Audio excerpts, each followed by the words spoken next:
Good morning, my dear. Today we are again going to read an passage. Okay, we are going to a passage very carefully, and I will teach you how to read a passage. Okay, and how to make a marks in your examination hall in future. Okay, because you all are to be a teacher in future. Okay, so there are 20 marks in comes from your passage. So you have to bell burst in passage. Bell burst in का meaning क्या होता है? विद्वान होना पड़ेगा आपको। Bell burst इन। Okay, चलिए।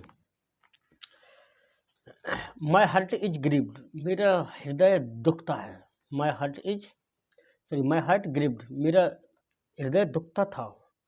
कब? वैन, जब। आई रीड द अदर डे, मैं एक दूसरे दिन न्यूज आइटम, जब मैं एक न्यूज आइटम पढ़ा करता था तो मेरा दिल दुखता था। दैट की मोर देन 2/3, कितना? 2/3 of the elderly are being ignored in their twilight year. यानी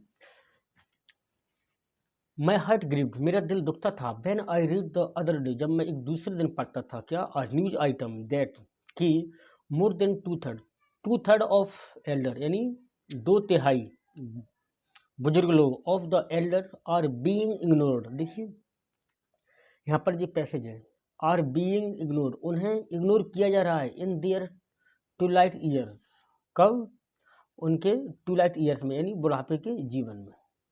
okay, they are isolated by their own children, उन्हें अलग कर दिया गया है। दे आर आइसोलेटेड, देखिए ये भी पैसिव वॉइस है, हम पढ़ेंगे। दे आर आइसोलेटेड, उन्हें अलग कर दिया गया है। बाय देयर ऑन चिल्ड्रन, उनके खुद के सगे चिल्ड्रन ने, उनके खुद के बच्चों ने। एंड आर एक्सपीरियंसिंग लोनलीनेस, और उन्हें एक्सपीरियंस हो गया है किसका? अकेलेपन रहने का। In their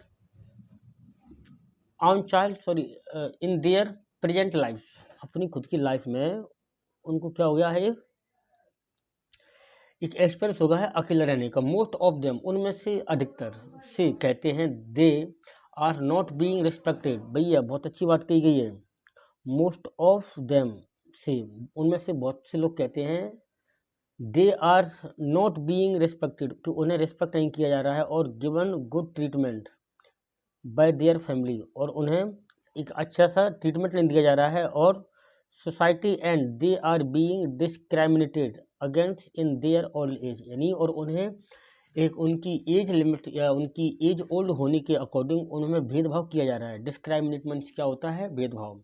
most of them, उनमें से अधिकतर से कहते हैं they are not being respected, कि उन्हें रिस्पेक्ट नहीं किया जा रहा है। और given good treatment by their family, और उनकी फैमिली के द्वारा अच्छा ट्रीटमेंट नहीं दिया जा रहा है। और society, and they are being discriminated against in their old age, उनकी बूढ़ी उम्र के खिलाफ उनको क्या किया जा रहा है? भेदभाव किया जा रहा है। Majority of the elderly attributes their loneliness और no or little interaction with family members, यानी उनके द्वारा एट्रीब्यूशन नहीं किया जा रहा है, उनको अकेलेपन के लिए छोड़ दिया जा रहा है और उन पर कोई ध्यान नहीं दिया जा रहा है। Interaction with family members with fast changing, यानी जो आज के ज़माने में बहुत स्पीड से जो चेंज हुआ है, विद फास्ट चेंजिंग सोशियो, सामाजिक तौर पर, इकोनॉमिक तौर पर, और सिनेरियो, परिदृश्य के तौर पर, growing nuclear families and changing value system, और उनकी फैमिलियों का वैल्यू सिस्टम चेंज हो गया है। The needs of the elderly have also change, वो भी सब चेंज हो चुके हैं। जो एल्डर लोग हैं वो भी, उनको भी बदल दिया गया है। द मोस्ट कॉमन प्रॉब्लम, सबसे कॉमन प्रॉब्लम क्या है? The most common problem that the elderly face are marginalization, यानी जो मार्जिनलाइजेशन है उसको फेस कर रहे हैं वो। लैक ऑफ लव, यानी लैक ऑफ लव, प्यार प्रेम की कमी है। And affection from their loved ones, और उनके खुद के बच्चों पर उनका प्यार मिट गया है। Little of no access to medicine, यानी मेडिसिन भी प्राप्त नहीं होती। एंड हेल्थ केयर भी बेकार हो रही है। Finding are difficult to secure their life, and properly they have no work, properly they have properly they have no work opportunity, और उनको काम करने की कोई जिम्मेदारी नहीं रह गई है। एज अ रिजल्ट, इसी के परिणाम स्वरूप ऑफ बेस जिसका दे फेस फाइनेंशियल प्रॉब्लम, यानी वो काम करने की उनकी उम्र नहीं रह गई, इसीलिए उनको फाइनेंशियल प्रॉब्लम को झेलना पड़ रहा है, उनको पैसे की तंगी से झेलना पड़ रहा है। दे सफ़र फ्रॉम, देखिए सफ़र के बाद फ्रॉम आता है, ये प्रीपोजिशन आप याद कर लीजिए। Suffer from, I am suffer from disease, ठीक है, मैं बीमारी से पीड़ित हूँ।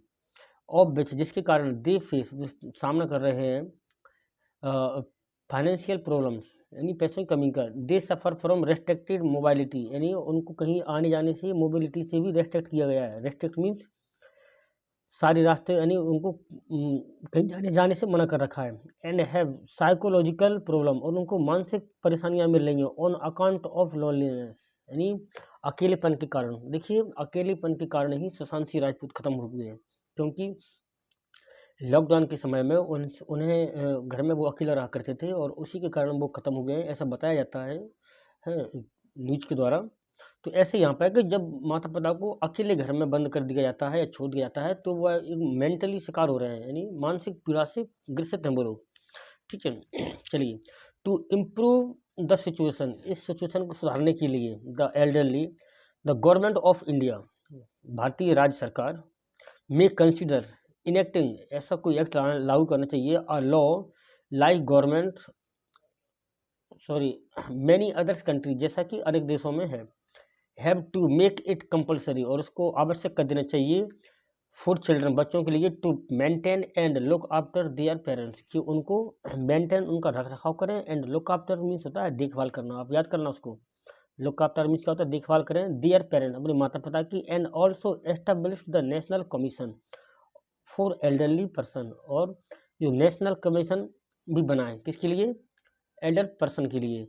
एट द सेम टाइम, उसी समय पर, द फैक्ट रिमेन्स, एक फैक्ट बचा रहता है, दैट की द रियल कंपल्सन, जो रियल कंपल्सन है, कंपल्सन मीन्स क्या होता है, बेबस, मजबूरी, हैज टू कम आउट, बाहर आ रही है, of the bonds of affection, यानी जो प्यार प्रेम से जुड़ी हुई है, बिटवीन पेरेंट्स एंड चिल्ड्रन, भाई वो पेरेंट्स एंड चिल्ड्रन में जो बॉन्ड्स है वो टूटता जा रहा है प्यार प्रेम का। We would not be wrong, हम गलत नहीं होंगे, इन सेइंग, ऐसा कहने में, दैट की in India the joint family system, की भारत में क्या है, जॉइंट फैमिली का सिस्टम है, has made a powerful contribution, जो कि पावरफुल कंट्रीब्यूशन बनाता है in cementing the bonds of affection between the old and the young, जो कि सभी लोगों में एक दूसरे से प्यार प्रेम भरा रहता है, या प्यार प्रेम के द्वारा वो जुड़े रहते हैं, माता पिता बच्चों से, बच्चे अपने बच्चों से। The twilight year are when one, यानी जो ट्यूलाइट ईयर किसके लिए प्रयोग किया गया, ट्यूलाइट ईयर आर वैन, यानी ट्यूलाइट ईयर जब कहा गया है, जब कब, मिडिल एज में नहीं, यंग एज में नहीं, ओल्ड एज में, हाँ, यानी ओल्ड एज वालों को क्या कहा गया है, twilight years, okay. This one is the first answer.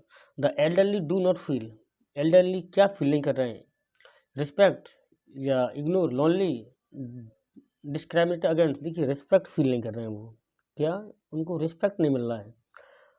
But the elderly do not lack, उनके पास किस चीज़ की डू नॉट लैक कमी है, but the elderly do not lack कमी नहीं है, is security of life and property, or medicine and healthness, is loneliness in their life, or love and affection, देखिए तो लव एंड अफेक्शन है, ठीक है। Only can keep the all united with the family code, social compulsion, या joint family system, government rule, देखिए तो यहाँ पे आंसर होगा joint family system. Only joint family system can keep the all united with the family, यानी joint family ही एक ऐसी है कि जो कि अपने माता पिता को साथ रख सकती है और उनका जीवन यापन अच्छे से बिता सकती है, ठीक है। Which of the following is false, गलत कौन सा है, द ओल्ड लव, मतलब जो लव करते हैं वो ओल्ड लव करते हैं to live in extend family, नहीं, सॉरी गलत ढूंढना है, most of people are financial secure, the old are not very mobile, one need change when one get old, यानी once need change, the old love to live extend family, most love people are financial सब कुछ जी है, ठीक है। Which word in the passage means the same as sadness, sadness means क्या होता है, उदासीनता। इसका आइसोलेट मीन्स क्या होता है, अलग करना। इग्नोर मीन्स अनदेखा करना। ग्रीव्ड मीन्स दुखी होना, और वो उदासीनता। तो इसका आंसर ये है, ठीक है। हम इसी तरह से आगे पढ़ते चलेंगे और अपना काम पूरा करते चलेंगे, ठीक है। But you have to support me, okay. Please like share and subscribe our channel, and not to forget sharing this video, okay. Now guys, bye.